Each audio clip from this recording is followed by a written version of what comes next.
ইসলামী আন্দোলন বাংলাদেশের আমির বিশ্বাস চরমনাইকে যেখানে পাবে সেখান থেকে সাইজ কথা মেরে ফেলা হুমকি দেওয়া হয়।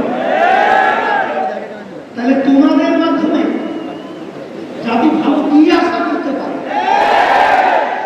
এখনই তো তোমরা সন্ত্রাসী কায়দায় বক্তব্য রাখছ।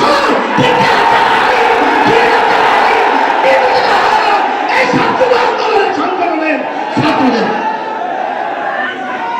আমরা বলতে চাই, তোমরা দেখেছ আজকে বাংলাদেশের রাজনীতি করা অত্যন্ত একটা কঠিন, যেমন একটা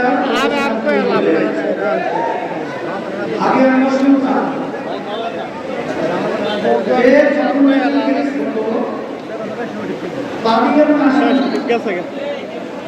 তারা একে অপরের নৌকা যোগে আদালতে